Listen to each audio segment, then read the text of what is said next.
네, 세 분 안녕하십니까? 안녕하십니까?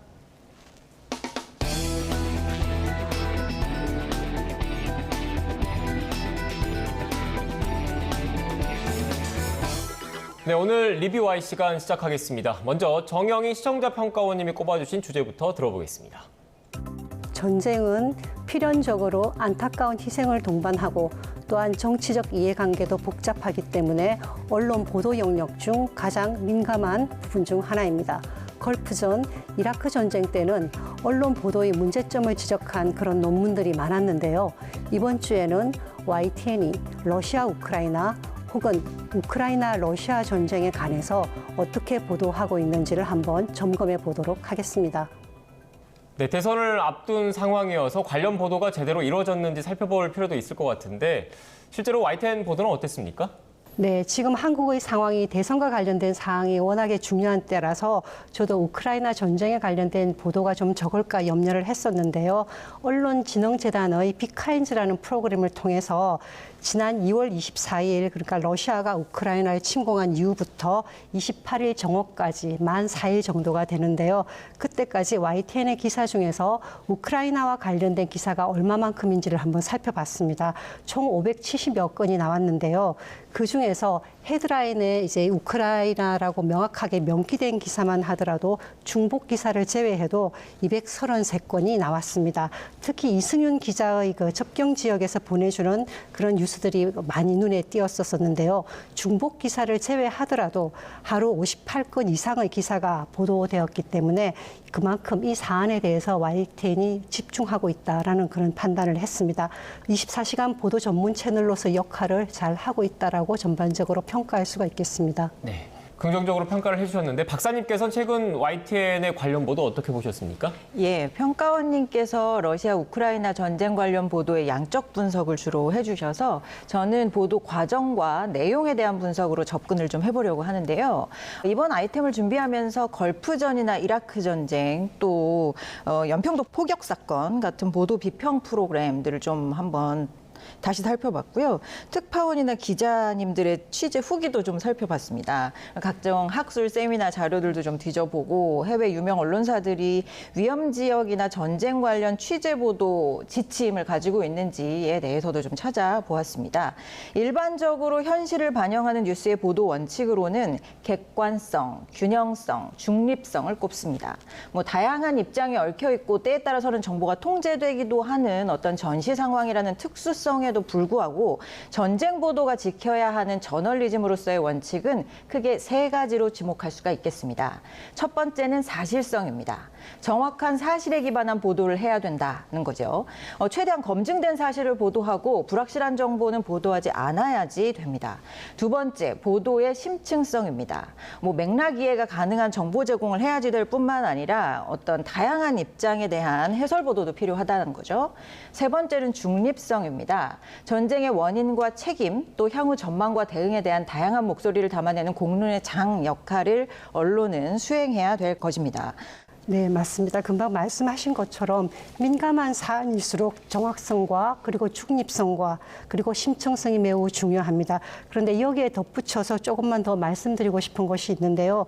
국익 중심의 보도 아니면 관조적인 좀 거리를 두고 보는 관조적인 보도 아니면 이벤트식 보도 이런 것에도 조심을 해야 될 필요가 있습니다.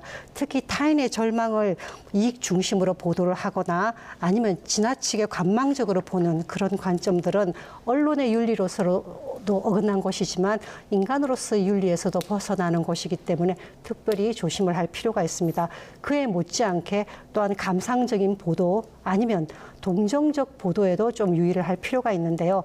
자칫하면은 감정적이고 감상적인 보도에만 동조가 되어서 해결을 위한 현실적인 대안을 마련할 기회를 놓칠 수 있거나 그런 경우가 생기기 때문입니다.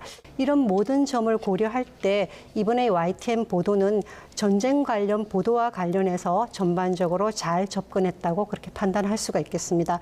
이라크 전쟁이나 아니면 말씀하신 것처럼 걸프전 같은 그런 전쟁 때의 보도와 비교를 할 때 보면 전통적인 지금 미디어가 훨씬 더 많이 좋아졌다라고 평가를 할 수가 있겠습니다. 네, 알겠습니다. 그럼 본격적으로 박사님의 분석을 한번 들어볼까요? 예, 이번 러시아 우크라이나 침공 관련 YTN 보도에서 가장 눈에 띄는 것은 이승윤 기자의 폴란드 현지 취재 보도일 겁니다.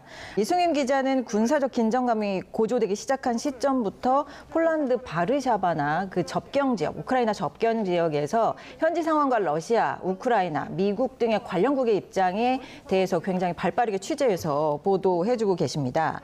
2월 18일 우크라이나 군사적 긴장 여전, 서방, 진실 공방 속 외교적 해법 모색. 2월 27일 우크라이나인 15만 명 필사의 피난길 곳곳 생이별 이어져.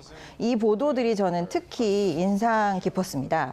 특히 이제 교전이 시작된 이후에 우리 교민과 우크라이나 피난민들의 이동과 안정 여부, 또 현재의 이 분위기 등에 대해서 현지 취재와 인터뷰를 통해서 생생하게 전달해 주신 점, 그런 점들이 가장 기억에 남습니다. 네, 저도 그렇게 생각을 하고 있는데요. 기사를 보니 전반적으로 우크라이나 현지 상황은 이제 이승윤 기자가 주로 알리고 있는 상황이었습니다. 그 화면을 봐도 굉장히 긴박한 상황이었고 또 기자가 얼마나 노력하는지도 잘 보였는데요.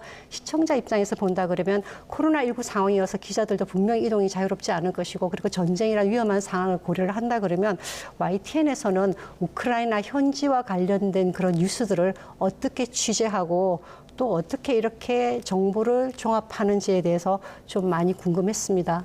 네, 현재는 지난 2월 중순에 폴란드, 그러니까 우크라이나 접경 지역으로 취재팀의 출발 날짜가 조금씩 다르긴 하지만 현재는 모두 5명의 취재진이 현재 나가 있습니다.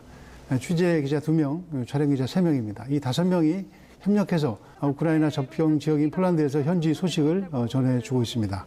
하루에 2번 정도로 TV로 현지를 연결해서 생생한 현장 화면 그리고 현장 소식을 전해주고 있고 드론 촬영을 위한 취재팀도 합류했습니다. 체력적으로 이게 3주차가 지금 넘어서면서 좀 많이 힘들 것 같습니다. 조만간에 새로운 취재진이 또 합류해서 교체도 이루어지고 생생한 현지 보도를 위한 YTN 노력은 계속될 것 같습니다. 네, 알겠습니다. 이어서 전문가 의견을 들어보는 대담 프로그램도 한번 살펴봐야 될 것 같은데 박사님이 살펴주셨죠? 예, 이번 사안에 대한 보도에서 보도 전문 채널로서 YTN의 강점이 가장 잘 드러난 부분이 이 대담 프로그램일 것 같습니다. 대선이 임박해서 시선이 대부분 대선 관련 이슈로 집중이 되어 있는 상황이죠. 그래서 이 국제 이슈를 이해하고 따라가기가 쉽지 않은 시점입니다. 그럼에도 불구하고 지금 세계는 국제 정치와 국내 정치, 그리고 경제와 문화, 시민들의 삶까지 모두 연결되어 있다는 점을 고려하면 우리의 미래에 대선만큼 큰 영향을 미칠 수 있는 사안입니다. YTN은 국제부 기자님을 포함해서 유라시아 대륙 문화와 정책 연구자, 국방 안보 정책 전문가 등 다양한 전문가들을 통해서 대담을 진행해 주셨습니다. 그래서 전문적인 지식도 전달을 해 주시고요. 전반적으로 맥락을 이해하는 데 도움을 주셔서 보도의 심층성을 충분히 담보하고 있다라고 봤습니다. 이 같은 평가, 이 같은 분석에 대해서 에디터님께서는 어떻게 보십니까? 말씀하신 것처럼 YTN 유튜브 채널에는 이 에디터 픽이라는 게 있는데요. 네. 그러니까 라이브 영상 아래쪽에 우크라이나 사태에 대해서 기자 리포트, 기자 출연, 그리고 다양한 전문가 출연 등이 좀 일목요연하게 잘 정리되어 있습니다. 이 업데이트를 계속 해가고 있고 뉴스를 조금 늦게 보시더라도 이 에디터 픽 영상을 보시면 이번 전쟁의 배경, 진행 상황, 전망 등에 대한 이해가 더 쉬워질 것 같습니다. 그래서 박사님 아쉬운 부분도 좀 있었을 것 같은데 어떤 게 있을까요? 예, 한 가지 아쉬웠던 점은 외신 인용이나 영상 수집하는 보도에 있어서 이 영상 인용과 촬영 활용의 방식이었는데요. 방송 보도의 특성상 기사를 보도할 때는 영상이 함께 제시되어야 되죠. 현장에 대한 직접 영상 취재가 지금 불가능한 상황에서 교전 지역에 대한 영상과 정보는 러시아군이나 우크라이나군 또 혹은 현지 보도를 미리 먼저 해주고 있는 외신, 그다음에 SNS를 통해서 수집해서 편집하고 보도한다라고 파악하고 있습니다, 저는. 그런데 YTN 보도에서는 영상 출처를 표기하지 않은 채 행해지고 있는 보도들이 다소 여러 개 눈에 띄었습니다. 제가 봤던 보도들 중에서는요, 2월 23일 단독 하늘에서 본 우크라이나 북국경 탈출 시도 차량 줄지어 편이 그랬습니다. 그리고 이 외에도 한정된 자료를 보도하다 보니까 보도의 맥락에 맞게 인터뷰만을 편집해서 모으거나 원 영상 전체 맥락과는 좀 동떨어지게 일부 장면만을 발췌해서 보도하는 경우도 눈에 띄었습니다. 2월 28일 국제사회도 푸틴도 놀라게 한 우크라이나 국민들, 이 보도가 특별히 눈에 띄었는데요. 이 대담 중의 인터뷰 장면들은 다양한 맥락의 우크라이나 시민들의 인터뷰를 편집해서 모은 장면들로 구성이 되어 있었습니다. 해당 인터뷰들은 뭐 타 방송사 보도에서는 전혀 다른 맥락으로 사실 언급되기도 하는 것을 제가 봤거든요. 그래서 더 눈에 띄었던 것 같습니다. 전쟁 당사자국의 정보나 외신을 인용해서 보도할 수밖에 없는 이런 상황에서는 보완책이 될 수 있는 유일한 방법은 해당 정보와 영상이 어떤 매체를 인용한 것인지를 분명하게 명시하는 것뿐이다. 이렇게 말씀드릴 수 있을 것 같습니다. 그래서 이 시청자들이 나름의 어떤 기준을 가지고 제공된 정보를 판단할 수 있도록 그렇게 조치를 해주시는 게 좋을 것 같습니다. YTN이 이러한 분명한 기준을 정하고 반영해 주시기를 부탁드립니다. 네, 알겠습니다. 마지막으로 두 분 오늘 말씀 정리해 보겠습니다. 이것만은 꼭 명심할 수 있도록 평가원님부터 한 줄로 요약해 주시죠. 네, 전쟁 보도에서 언론은 그 존재만으로도 인도주의적 역할을 할 수 있다라고 말씀을 드리고 싶습니다.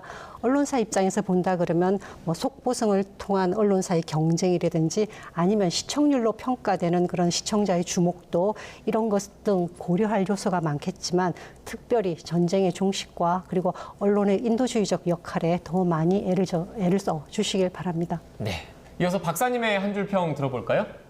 위험 지역 혹은 전쟁 보도 체계적 가이드라인 마련해야. 지금 우크라이나 근방에서 취재 중인 이승윤 특파원을 비롯한 대한민국 기자님들 얼마나 열악한 환경에서 얼마나 분투하고 계시는지 저희가 압니다. 부디 무사히 돌아오시길 기원합니다. 그리고 이번에 얻으신 경험과 노하우를 나누어 주셔서 전쟁 취재 보도에 대한 체계적인 대응 방안 마련과 전문 인력 양성에 일조해 주시기를 기다리겠습니다. 네, 알겠습니다. 오늘 전해주신 분석과 해설 말씀 잘 유념해서 YTN 보도와 프로그램 개선에 앞장서겠습니다. 세 분 오늘 말씀 고맙습니다. 감사합니다. 고맙습니다.